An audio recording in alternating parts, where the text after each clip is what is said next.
Sean bienvenidos nuevamente al curso de Programación Lógica y Funcional. En esta ocasión continuaremos con el segundo tema de conceptos fundamentales. Básicamente con esto estaríamos cerrando esta primer gran tema o unidad dentro de nuestro curso. Ok, al inicio ya habrán visto que hay una imagen en nuestra introducción con varios lenguajes de programación. Les dejaría como un ejercicio propio, un ejercicio mental, cuántos de los lenguajes presentados en dicha imagen conocen. Y es que la realidad es que hay demasiados lenguajes de programación. Esta vez estamos dedicados a comparar algunos de esos lenguajes de programación para ver qué elementos tienen en común y qué elementos no tienen. Cabe aclarar que hay que recordar que tenemos varios estilos de programación, principalmente dos. Tenemos los estilos de programación del paradigma imperativo y del paradigma declarativo. Ambos tienen varios paradigmas dentro de ellos. Esa es la razón por la cual a veces no me gusta tanto usar el término paradigma imperativo o paradigma declarativo, porque en realidad los paradigmas aquí más bien representan una familia de lenguajes de programación que comparten ciertas características. Bien, comencemos un poquito volando a lo mejor algunos de los lenguajes que ya conocen. Varios de los lenguajes ahorita seleccionados son al azar y simplemente nos ayudan a comprobar o corroborar ciertas similitudes. Comencemos con Java. Aquí tenemos en Java, al ser un lenguaje completamente orientado a objetos, que nos obliga a tener una definición propiamente de una clase. Por lo cual tenemos el clásico public class. Dentro vamos a tener, si queremos ejecutar algún código, por lo menos un public static void, main, en el cual vamos a poder colocar ciertos parámetros para poder ejecutar nuestro programa. Y podemos ver que tenemos la definición de un número entero, la definición de un tipo, en este caso doble, un número decimal con valor de 1.5, una cadena llamada nombre que tiene propiamente mi nombre, Leonardo, y tenemos una sentencia if. Podríamos hablar mucho acerca de todas sus sentencias de control que tienen, pero realmente no es el objetivo. Lo que sí quiero que noten, si es que por lo menos ya conocen Java, o si vienen por ejemplo de algún lenguaje como lo es C o de alguno de su familia, ahorita abordaremos un poco más ese tema, es que este tipo de elementos, por ejemplo en el caso de tener las llaves, es muy común en este tipo de lenguajes. Java es un lenguaje, como ya mencioné, orientado a objetos y por lo tanto desciende de la familia de los lenguajes imperativos. Pero, ¿qué tanto se parece a otros lenguajes? Vamos a ver un lenguaje que no está tan en su familia. Si yo colocara, por ejemplo, ahorita C#, es un lenguaje de la familia de C, o incluso C++, notaríamos que tiene varias similitudes. Incluso con Go tiene algunas similitudes en algunos aspectos. Pero, ¿qué pasa si vamos a otro lado de la familia? Vamos a ver, por ejemplo, a Pascal. Pascal también es un lenguaje propiamente imperativo. Este es el Pascal simple, por lo tanto es de un paradigma estructurado. Aunque también hay Pascal orientado a objetos, pero en este caso es estructurado. Y podemos ver algunos elementos interesantes. Para empezar, como es un estructurado no tenemos definición de clase, pero sí tenemos la definición del programa. Esto es algo muy propio de Pascal, de siempre nombrar el programa que se está trabajando. Luego tenemos una definición de variables. Y aquí hay algo interesante. En Pascal regularmente vamos a tener un bloque de var, donde vamos a definir todas las variables con sus tipos. Algo interesante con respecto de Java es de que en Java y en toda la familia de C principalmente, primero decimos qué tipo y luego el identificador de la variable. Y posteriormente su valor de manera opcional, o podemos dejar simplemente el valor o simplemente dejar el valor como no determinado o sin inicializar. Pero en el caso de Pascal no. En el caso de Pascal primero se definen los tipos. En este caso digo que el número va a ser de tipo entero. Y posteriormente le voy a dar un valor. Aunque a la hora de escribir esta declaración primero va el nombre de la variable y luego el tipo. Otra gran diferencia es el símbolo de igual. En Pascal se utiliza el símbolo dos puntos igual para asignar y el igual simple simplemente para comparar. Ahora, en el programa con Java teníamos simplemente un true dentro del if. Eso implicaba que siempre va a entrar al if, aunque no hace absolutamente nada en nuestro if. Y en el caso de Pascal, un ejemplo similar sería colocar el true directamente dentro del if. Pero aquí hay una diferencia. Para empezar, en Pascal no es necesario el paréntesis en el if. Podemos agregarlo, pero no es necesario. Otro gran cambio es que tenemos bloques de begin y end. Pero de manera similar, tienen la misma función que los bloques de llaves. Es decir, si yo tengo aquí una llave que inicia y una llave que cierra, acá en el if voy a tener un begin y un end. Cabe destacar que para el término de un programa se usa un end con un punto y coma, con un punto final. Y para alguna función, procedimiento o para un bloque de dato, regularmente se utiliza el punto y coma. Pero a pesar de que son familias completamente diferentes, notamos que tienen la similitud de que todo termina con punto y coma. Y que de alguna manera yo digo la variable y el tipo de datos. Tengo un lugar donde defino las variables, aunque acá no lo tenga exactamente aquí, lo puedo definir en cualquier lugar. Se acostumbra a colocar al inicio de cualquier método o de cualquier clase los atributos o en su defecto las variables que voy a ocupar. Eso tienen en común. También usan bloques. Y otro detalle, en Java la comilla doble es para las cadenas, mientras que en Pascal es la comilla simple. Pero al final de cabo también puedo almacenar cadenas. Bien, vamos a ver ahora otro lenguaje que también es de la misma familia de C. Esta vez vamos a saltar un poquito la familia de C. Pero a diferencia de Java, que es compilado, y de Pascal, que también es compilado, este va a ser interpretado. Vámonos tantito a PHP. Los que conozcan en PHP pues sabrán que tiene algunas diferencias de otros lenguajes de programación. Para empezar, todas las variables deben de empezar con un símbolo de dólar o de pesos, como lo quieran denominar, de dinero. Y tiene que estar dentro de las tags de PHP. Esto pudiera ser similar a como nosotros trabajamos la clase, pero no, porque en el caso de PHP hay una sintaxis específica para la clase. PHP es multiparadigma, lo que le soporta, por ejemplo, programación estructurada, pero también programación orientada a objetos. Entonces el tag no tiene mucho que ver con la definición de clase. No obstante, por ejemplo, con Pascal sí pudiera tener un poquito más con la directiva program, pero aún así difiere porque este tag está más relacionado al HTML, dado que PHP fue originalmente diseñado para ser incrustado dentro de un servidor web. Bien, a pesar de eso, tenemos variables que definen una cadena con comillas simples, aunque en PHP bien podríamos tener la definición con comilla doble y no tendríamos problema. Vamos a colocarle aquí nombre 1. Pero incluso así podríamos tener algo como eso con las comillas y en todo. Simplemente tenemos con comilla simple y con comilla doble. Pensé que funcionaba con triple comilla, pero no, ese es otro lenguaje. Una disculpa. Bien, también tenemos la definición de un número entero y tenemos la definición de un número decimal.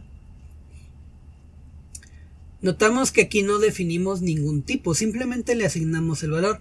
Parte de esto es porque PHP es un lenguaje de tipado dinámico.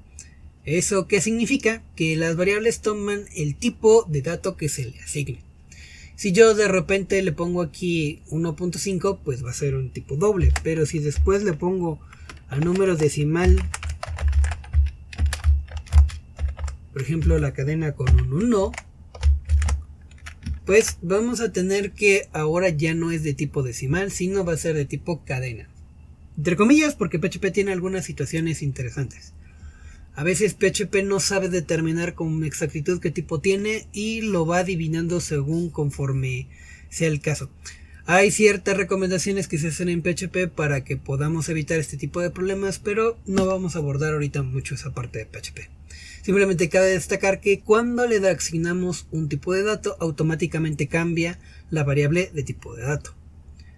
Ahora, tenemos una sentencia if que se parece también a la de Pascal, es decir, también tiene if y tiene un bloque, en este caso no es con begin y end, pero sí es con las llaves, tal cual como lo tenemos en Java.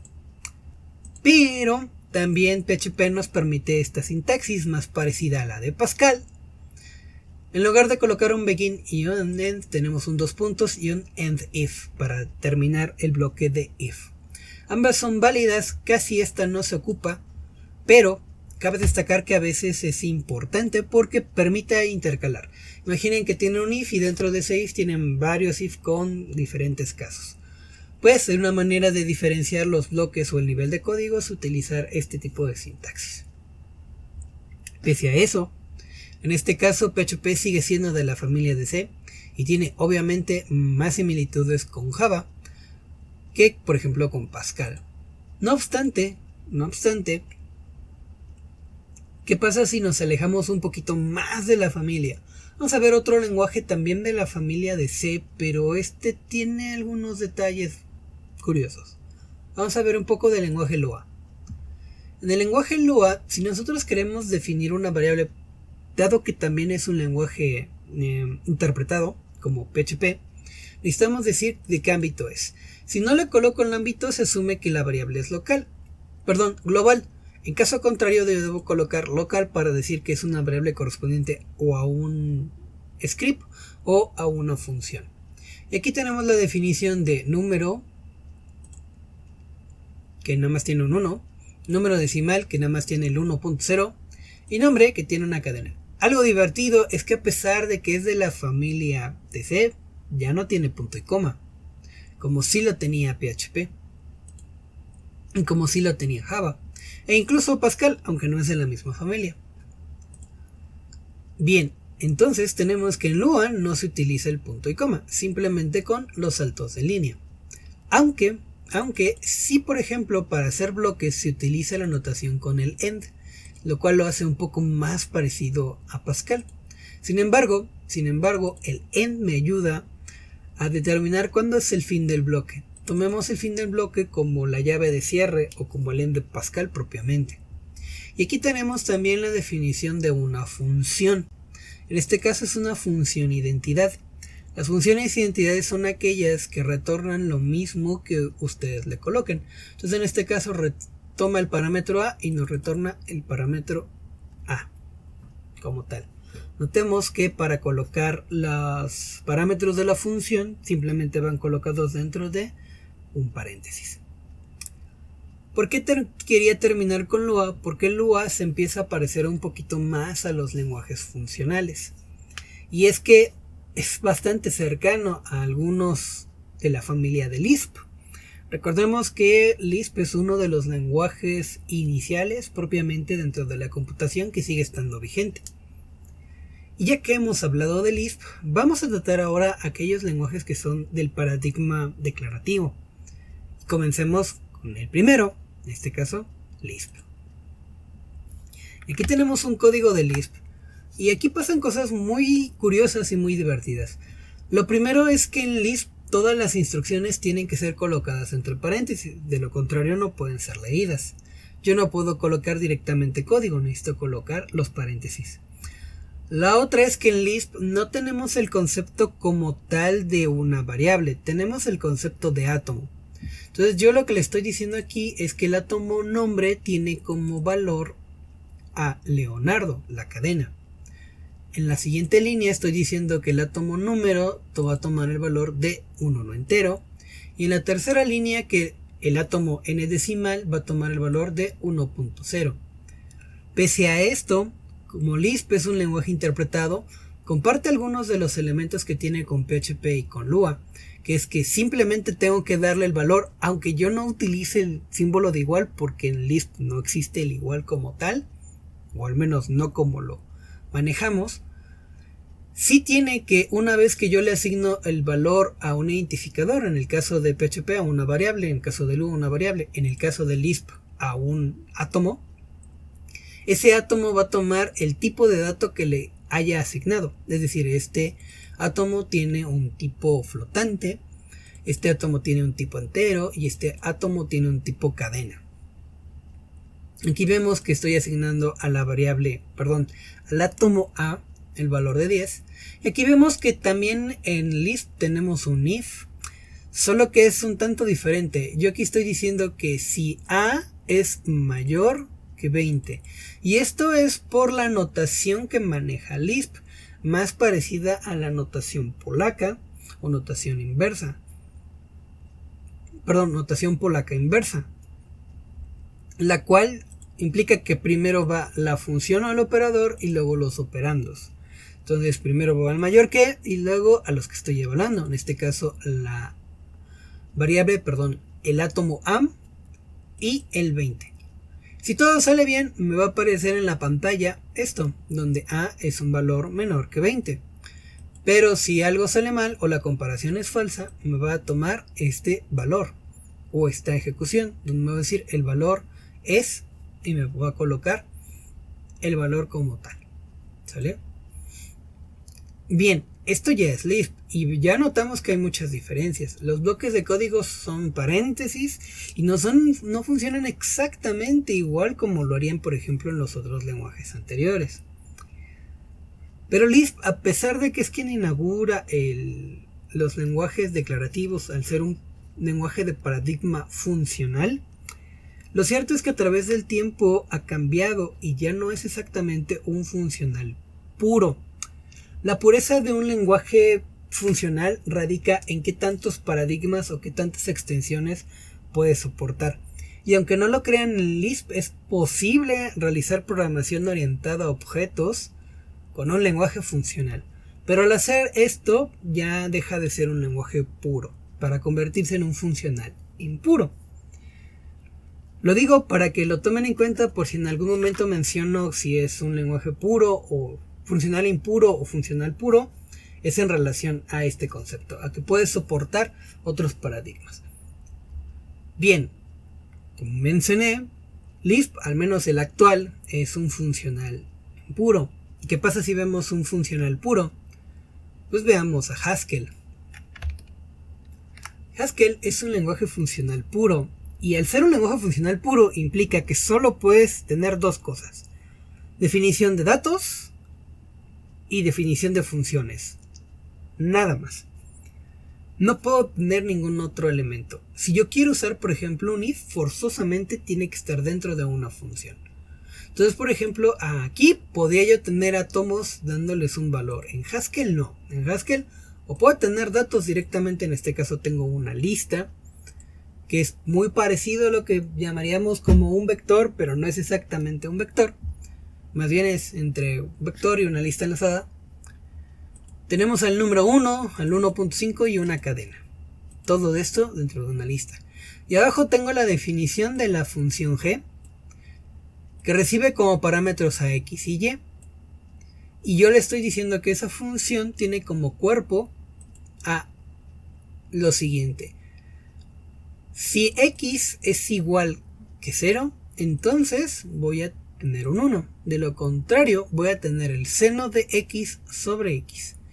El resultado de cualquiera de esas dos situaciones lo voy a multiplicar por y.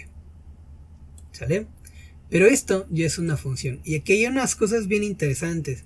Porque, por ejemplo, en Lua, pues sí teníamos que entre paréntesis iban los parámetros. Pero en Haskell no. Haskell no. En Haskell la primera parte es el nombre de la función y la segunda parte son propiamente sus atributos. Sus parámetros que les voy a pasar a dicha función. Y ese es el asunto. Al ser un funcional puro, lo único que tengo son funciones. Bueno, ya vimos ahí un funcional puro. Y si vemos un funcional impuro pero no tan pesado, es decir, uno sí impuro, pero más light que por ejemplo Haskell. Vamos a ver por ejemplo Elixir. Elixir es un funcional impuro. ¿Y por qué es un funcional impuro? Porque para empezar puedo definir módulos. Pero principalmente en Elixir yo voy a estar trabajando con funciones.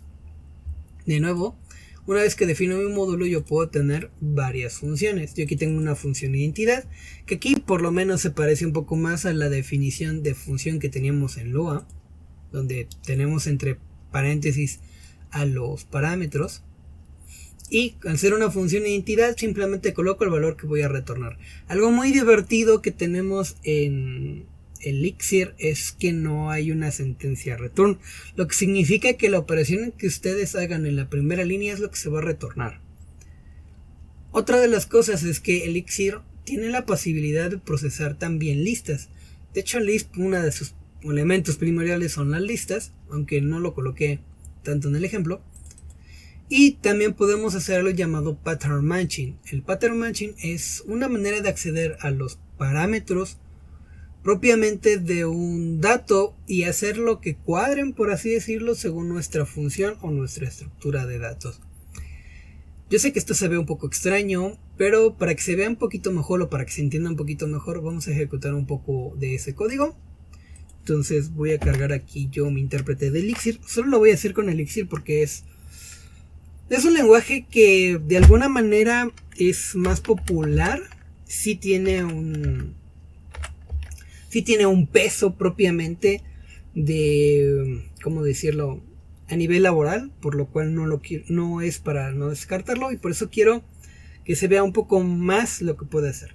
No les muestro de los demás lenguajes porque de algunos ahorita no tengo el intérprete, y de otros simple y sencillamente ya los pueden llegar a conocer o son más comunes. En este caso Elixir no lo es. Entonces voy a colocar el EX, que es la consola interactiva de Elixir, y voy a ejecutar a prueba EX. Elixir corre a través de una máquina virtual de otro lenguaje de programación que es Erlang. Y si yo miro un poquito mi código, ahorita voy a notar que tenemos un módulo. Si yo quiero invocar una función de un módulo, tengo que colocar el nombre del módulo, prueba, y luego la función que yo quiero tratar. Quiero trabajar con la función identidad. Repito, la función identidad, todo lo que le coloque me lo tiene que retornar. Si yo le coloco un 1, me va a retornar un 1. Si yo le coloco 1.0, me tiene que retornar 1.0. Y si yo le coloco una cadena, en este caso la del ejemplo Leonardo, tiene que retornar la cadena, en este caso Leonardo. Pero también puede procesar listas. Eso significa que también yo podría tener una lista que diga 1,2,3,4.0 y me debe de retornar esa lista. Pero no fue la única función que yo definí. Entonces también podría tener otra función que es, en este caso, primero de la lista, donde si yo le paso una lista, y aquí lo importante es pasarle una lista, yo pongo el 1,2,3, me va a retornar el primer elemento, en este caso el número 1. ¿Esto cómo se logra? Bien, yo aquí le estoy diciendo que el primer elemento que tenga en la lista se va a llamar frente, y voy a retomar el frente. Este símbolo de aquí es para rebanar, por así decirlo, la lista, y estoy quitando todos los elementos menos el primero. Aquí yo podría colocar otra variable, pero en este caso no es necesario, por lo tanto dejo un guión bajo. Una aclaración también, acabo de decir que variable, pero en realidad en Elixir también hay átomos, entonces las variables las vamos a tomar como átomos o viceversa. También es un lenguaje propiamente de tipado dinámico, por lo cual cada átomo toma el valor de la variable que se le dé. Y pues ya lo vimos en su ejecución, que si le doy un 1 me retorna un 1 entero. Si le doy 1.0 me da el 1.0 flotante como tal. Si le doy la cadena, pues voy a tener una cadena. Entonces, ¿qué valía A? Pues en una ocasión un número entero, luego un número flotante y luego una cadena. Bien, con eso ya dimos una pista propiamente de los lenguajes funcionales. Pero también vimos en el video anterior acerca de que había, por ejemplo, paradigma lógico y el paradigma de datos estructurados. El lógico lo vamos a ver más adelante dentro del curso, pero en este momento yo quiero presentarles un lenguaje de datos estructurados. Vamos a ver ahora un APL. Y APL se pone un poco más rudo porque sí difiere mucho de los demás lenguajes de programación. Aunque si queremos ver sus similitudes que puede procesar listas propiamente, que son los ejemplos de aquí. En APL no existen las palabras reservadas, solo hay símbolos reservados. Para asignar algo en APL usamos esta flechita. Entonces lo que estoy diciendo es que esta lista la estoy asignando a N. Acá le estoy diciendo que con esta flechita que esta lista la estoy asignando a M. Y con esta flechita estoy diciendo que estoy asignando esta cadena a la variable nombre. Disculpen si ahorita no recuerdo si se definen como variables o como átomos. Vamos a tomarlo simplemente como que son los identificadores y que toman el mismo rol de los demás lenguajes de programación de ser átomos o variables. Ahora, aquí tenemos el símbolo delta, que es un triangulito invertido, donde vamos a definir una función. Sí, aquí estoy definiendo una función. Este es el nombre de la función. Y este vendría siendo propiamente la variable que voy a pasar como parámetro. Luego le estoy diciendo que voy a hacer una comparación. Y aquí tengo una especie de if. Le estoy diciendo que si el número es mayor que 100, voy a ir a la rutina que se llama error. En caso contrario, que todo haya salido bien, este simbolito es para imprimir en pantalla. Voy a mandar lo que tenga el número directamente hacia la pantalla. Esto es para cargar el elemento a la pantalla. Y ya cuando lo haya cargado voy a finalizar simple y sencillamente con un 0 con este símbolo, que es básicamente como mi retorno, diciéndole que no voy a retornar nada más. Ahora, en caso de que haya habido un error, voy a ir a esta macro propiamente, donde voy a colocar en pantalla la cadena too high, es decir, muy alto. Y termino la definición de mi función. Y como notan, este lenguaje sí difirió muchísimo de los otros lenguajes. Pero esto es porque es propiamente un lenguaje de datos estructurados. O basado en estructura de datos. Bien, hasta aquí vamos a dejar este video propiamente. Con esto hemos cerrado la unidad de conceptos fundamentales. Los próximos videos se tratarán acerca de ya lo que es programación funcional. Cabe declarar que aunque lo más probable es que empecemos la serie con videos en Python, es decir, un Python funcional, es muy probable que a través del tiempo vaya subiendo los mismos videos pero con otros lenguajes de programación. Sin más por el momento, hasta luego.